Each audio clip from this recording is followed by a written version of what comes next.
এই বছরের প্রথম বিয়েবাড়ি খেতে গেলাম, তাও আবার বিনা নিমন্ত্রণে। তো চলো আজকের ব্লগটা দেখতে থাকো, আশা করি তোমাদের সবার খুব ভালো লাগবে। Hello everyone, welcome back to my channel. তোমরা সবাই কেমন আছো? আশা করি তোমরা সবাই খুব ভালো আছো। তো আমরা ভালো আছি। তোমাদের সবাইকে গুড মর্নিং জানিয়ে আমাদের আরও এক নতুন ব্লগ শুরু করলাম। আজকে হচ্ছে শুক্রবার। তো দেখো, সোনু ঠান্ডা লেগে গেছে, সত্যি ঠান্ডা পড়েও গেছে। বুঝতে পারি না কখন কি হয়। এই সকালে ঠান্ডা, রাত্রে ঠান্ডা, দুপুরে প্রচণ্ড গরম। এর জন্য বুঝে উঠতে পারছি না ঠান্ডার দিনে আছি না গরমের দিনে আছি। তো যাই হোক, এখন আমি হচ্ছে রান্না বসালাম। আজকে সমস্ত রান্নাবান্না আমাকে একা করতে হবে, কারণ আগের দিন সোনুর বাবা করেছিল বলে আমি রাত্রে না খেয়ে ঘুমিয়েছিলাম। মানে ও রান্না করলে আমি খেতে পাই না। ওকে কতবার বলবো যে তুমি রান্না করো না করো না, শোনেই না কথা। আমি আজকে বলবো এখন আসবে টোটোতে তখন বলবো। ঠিক আছে ঠিক আছে। তো এখন আমি রান্না বান্না করবো, সোনু কি করবে? পড়াশোনা করবে। না না আমি বসে আমি দেবো না। ওই দেখো, সকাল সকাল টুটুটু ভাঙাচোরা এসে গেছে। প্রত্যেক দিন সকালবেলা এসে ভাঙাচোরা। প্রতিদিন কি মানুষের বাড়িতে ভাঙাচোরা থাকে বলো? তো যাই হোক, আজকে ব্লগটা দেখতে থাকো, সারাদিন কি করি না করি আমরা। বললাম বললাম চলো রান্না বান্না শুরু করি। পাপেটা দেখো, পাপে দেখাবো, পাপে না এই হাতটা দিব আবারও।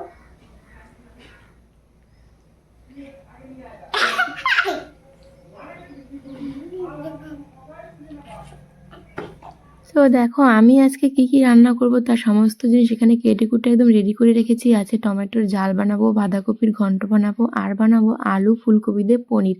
আর টমেটো ছাড়া কোনো সবজি সেরকম খুব একটা বেশি ভালো লাগে না বলে রোজ দিন কিন্তু টমেটো থাকেই। এদিকে দেখো, পনিরও কিন্তু রেডি হয়ে গেছে, একদম আকার নিয়ে নিয়েছে পনিরের মতো। এখন কেটে কুটে রান্না বসাবো। তো রোজ দিন তো অন্যভাবে ব্লগটা শেয়ার করি, আজকে ভাবলাম একটু আলাদাভাবে চেষ্টা করি। তো চলো, আজকের ব্লগটা একটু হলেও আলাদা হয়েছে হয়তো। তোমরা দেখতে থাকো, আর তোমাদের কেমন লাগবে সেটা কিন্তু অবশ্যই কমেন্ট করে জানাবে। তো চলো দেখে থাকো আজকের ব্লগ।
তো এত টাইম তো সোনু খেলছিল, আমি রান্না করছিলাম। আর এখন না একটু গান চালু করেছি, কারণ না গান না চালু করে না মনটা ভীষণ খারাপ হয়ে যায়। কারণ সোনুর মতো খেলে আর আমি চুপচাপ করে রান্না করলে না ভীষণ মানে একা একা লাগে। এর জন্য গান চালু করেছি, সোনু ওদিকে নাচ করছে খেলছে, আর এদিকে আমার রান্নাও ভালো মতো হচ্ছে। তো আজকে একটু সবজিতে ঘি দিয়েছি, কারণ শীতের দিনে কিন্তু ওই পনিরের সবজিতে ঘি দিলে বেশ ভালোই লাগে। অন্যান্য সবজিতেও ভালো লাগে, কিন্তু আমার খুব একটা বেশি ঘি পছন্দ না বলে খুব কমই দিই। ওদিকে আমি সোনুকে ভাতও দিয়েছি। আর তারপরে এদিকে আমি যে টমেটোর ঝালটা বানাচ্ছিলাম। তো দেখো, আমার কিন্তু টমেটোর ঝালটা ভীষণ একটা প্রিয় খাবার। সত্যি সবজি টবজি না হলেও চলবে, টমেটোর ঝাল দিয়ে আমি 3 বেলা ভাত খেয়ে নিতে পারবো, এতটাই ভালো লাগে আমার কাছে। তো তোমরা যদি চাও কীভাবে বানাতে হয় তাহলে কিন্তু অবশ্যই আমি জানাবো। আর আমার এই রেসিপিটা সত্যি দারুণ, মানে দারুণ লাগে। সোনুর বাবা মাঝে মধ্যে খায়, আবার মাঝে মধ্যে খায় না, কিন্তু সোনুও কিন্তু খুব পছন্দ করে। তো দেখো, আমার এটা হচ্ছে টমেটোর ঝালও হয়ে গেছে। এরপর আমি এখন বানাবো হচ্ছে বাঁধাকপির ঘন্ট। আর ওদিকে কিন্তু সোনু চুপচাপ খেলছিল, কেননা গানটা চালু করেছি দিয়েছি বলেই, নাহলে তো এসে বারবার টানাটানি চিল্লি করতেই থাকতো। আর যেহেতু আমাদের বাড়িটা একদমই রাস্তার পাশে, এর জন্য রাস্তা দিয়ে মানে যে কোনো লোকজন যাওয়া আসা করলে, গাড়ি ঘোড়া যাই হোক না কেন, বাচ্চা কাচ্চা চিৎকার চেঁচামেচি সবই আমার ভিডিওতে শোনা যায়। এর জন্য ভাবলাম একদম মিউট করেই দিই। আর আমি যখন ভিডিও এডিট করি তখনও দেখবে মাঝে মধ্যে তোমার শুনতে পারবে বাচ্চা কাচ্চা চিৎকার চেঁচামেচি করছে। একদমই রাস্তার পাশে আমাদের বাড়ি, এই কারণেই। আর শোনো, তোমাদের সঙ্গে একটা কথা শেয়ার করি, সেটা হচ্ছে আজকের ব্লগটা একটু অন্যরকমভাবে চেষ্টা করলাম। তার মানে হচ্ছে আমি চাইছি যে একটু আলাদাভাবে যেন কিছু করতে পারি। আসলে কি হয়েছে বলো তো, অনেক সময় অনেক কথাতে না আমার মনটা ভীষণ খারাপ হয়ে যায়। আর এর জন্য না মাঝে মধ্যে মনে হয় কি এইসব কিছু আর করব না। তারপরে ভাবি আমি এসব যদি কিছু না করি আমি তো আরও একা হয়ে যাব, তখন তো ধীরে ধীরে একদম ডিপ্রেশনে চলে যাব। এই আমি এই ভিডিওটা করি, মানে ব্লগ করি, তারপর এডিট করি, এইসব করার মধ্যেও আমি যেন নিজে হচ্ছে কাজের মধ্যে ব্যস্ত থাকি। কিন্তু এইটুকুন কাজ যদি আমি বাদ দিয়ে দিই তাহলে তো নানা রকম চিন্তায় সত্যি আমি দিন দিন পাগলই হয়ে যাব। এর জন্য আবার ভাবি যে যাই বলে বলুক, আমি আমার মতো কাজ করতে থাকি। কারণ মানুষ তো আমাকে টেনে টেনে একদম চাইবেই যেন আমি একদম দিন দিন একদম একটু মানসিক রোগী হয়ে যাই। কিন্তু খারাপ সময়ে তো কেউ চাইবে না যে আমি একটু ভালো মতো সুস্থ মতো বাঁচি। আর যেই আমি নিজে নিজে সেটা চেষ্টা করি, তখনই কিছু কিছু আমাকে এমন এমন কথা শুনতে হয় যে আমি সেই মানে খারাপ একটা জায়গাতে গিয়ে পৌঁছে যাই। তারপরে সব জিনিস ভেবে ভাবলাম যে যাই বলুক আর কোনো কথা কানে দেবো না, আমি আমার মতো করে কাজ করতে থাকবো। তো দেখো আমার রান্না বান্না হয়ে গেছে, সমস্ত জিনিস পরিষ্কার পরিচ্ছন্ন করে রাখলাম। আর এদিকে সোনুকে দেখতে পারছো, সোনুর খেলনাটা মানে দেখো ব্যাগটা মাথার মধ্যে ঢুকিয়ে বসে খেলছে, ভাবো তাহলে। এই জিনিসটা দেখে আমার যে হাসি পাচ্ছিল। আর সোনু না বুঝতে পারিনি আমি যে ভিডিও করেছি, না হলে দেখতে কেমন দুষ্টামি করতো। ওই যে গান শুনছে আর মন দিয়ে খেলছে। সকালে কিন্তু পড়াশোনাও করেছিল। আর এদিকে আমার কাজকর্ম সমস্ত জিনিস হয়ে গেছে। এখন আমি খাবো হচ্ছে ভাত। সোনুর তো ভাত খাওয়া হয়ে গেছে। আর আমি যে রান্না বান্না করলাম সেটা কি তোমাদেরকে না দেখালে হয় বলো, একটু তোমাদেরকেও দেখিয়ে দিলাম। তো যেহেতু শীতের দিন, এই জন্য ধনিয়া পাতা ছাড়া কিন্তু কোনো সবজিই ভালো লাগে না, এর জন্য দিতে ভুলে গেছিলাম প্রথমে, পরে আবার দিয়েছি। সবজিতে তো গরম ছিল, এর জন্য হচ্ছে আর কি কোনো ব্যাপার না। আর দেখো আমি কিন্তু আগে ভিডিও অন্যভাবে এডিট করতাম, এখন কিন্তু আমি যেভাবে কথা বলি ঠিক এভাবেই চেষ্টা করি। আর এদিকে দেখো আমার ভাতও খাওয়া হয়ে গেছে। তারপরে সোনুকে সোনুর উপর স্নান করিয়ে দিচ্ছিল। ও প্রথমে টোটো নিয়ে গিয়েছিল, তারপর বাড়িতে এসে দেখে আমার ওকে স্নান করানো হয়নি, এর জন্য সোনুর উপর নিজে থেকে স্নান করে দিচ্ছিল। আর দেখো সোনুর দুষ্টমিগুলো এই দিব কিন্তু পিঠা নিয়ে আমাকে আমাকে জল দিবি না কিন্তু, ফোন ভিজে যাবে। দেখো কি শুরু করছে।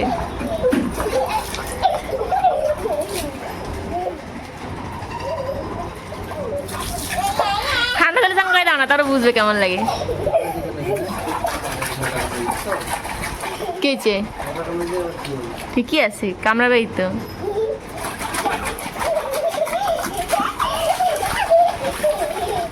দেখো কান্দার, আরে ও জল তো বালতিতেই যাচ্ছে। দেখো স্নান করানো যেরকম, স্নান করুনি ওইরকম, একই দুজন।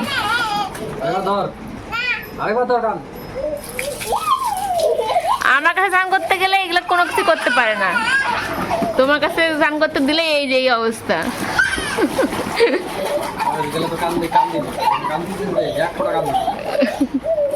তো দেখো আমাদের খাওয়া দাওয়া হয়ে গেছে দুপুরের।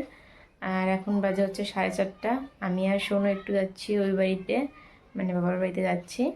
তো চলো ওখানে যাওয়া যাক।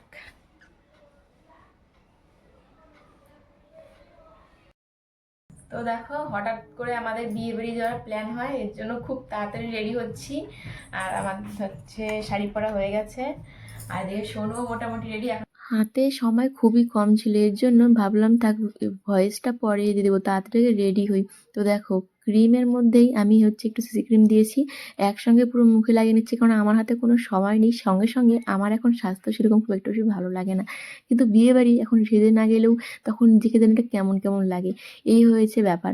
তো মানুষের বিয়ে বাড়ি যাওয়ার আগে কতদিন আগের থেকে ভাবনা চিন্তা করে রাখার, আমি 10 মিনিটের মধ্যে পুরো একদম আর কি রেডি হয়ে নিয়েছি, এরকম একটা ব্যাপার। আমার আইব্রোগুলোও খুবই খারাপ অবস্থা ছিল, কি করবো বলো।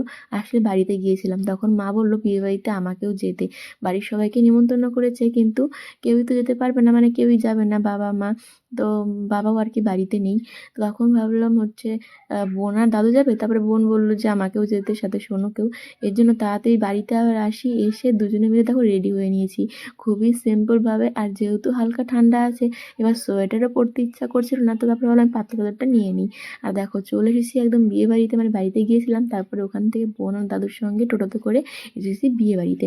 আর এই দেখো বোন, আর এই যে হচ্ছে আমি। তো বোনকে কেমন লাগছে আর আমার কেমন লাগছে, সোনুকে কেমন লাগছে অবশ্যই জানাবে কিন্তু। আর এদিকে দেখো দাদু, আর এদিকে দেখো বোন বলছে ফটো তুলতে হবে না, তুই ভিডিও কর, ভিডিও করে করে ওখান থেকে স্ক্রিনশট নিয়ে নে ফটোর জন্য। দেখছো কেমন? তাহলে ভাবো তো। আর এই তোমাদের একটু প্যান্ডেলটাও দেখিয়ে দিলাম, খুবই সিম্পল কিন্তু ভালোই আছে। আসলে তোমাদের বলাই হয়নি এরা আমাদের কি হয়, মানে যার বিয়ে হচ্ছে সে হচ্ছে কাকু হবে। তো আজকে ছিল হচ্ছে বৌভাত, মানে এই যে বাড়ির দাদুটা আছে তারা আমার বাবার বাড়ির একদম মানে একই আর কি গোষ্ঠী যে হয়, হ্যাঁ সেটাই, একই পরিবারের। মানে ওদের যদি কোনো অসুখ হয় তো আমাদেরও মানে সেম আর কি। তো ওই জন্যই আর কেউ তো আসতে পারবে না, যেন আমি আর কি এলাম। আর এদিকে দেখো আমরা এসে খেতে বসে পড়ি, সবার ফার্স্টে আমরাই বসেছিলাম। আর যে কোনো অনুষ্ঠানে বিয়ে বাড়ি বলো প্রথমে বসাটাই ঠিক আছে। তো সত্যি কি বলবো, এই দেখো বোন দেখো হচ্ছে থালাতে ভাত না দিতেই খাওয়া শুরু করে দিয়েছে স্লাইডগুলো। আর এদিকে দেখো আমরা এখন খাওয়া শুরু করে দিয়েছি। আর সোনক শুধু তোমাদের দেখাচ্ছি সোনক কি তামসাটা করছে জানো, এখানে টিস্যু পেপার দিয়েছে, আর ও খাওয়া দাওয়া না করে টিস্যু পেপারে কখন হাত মুছবে ওই নিয়ে ব্যস্ত।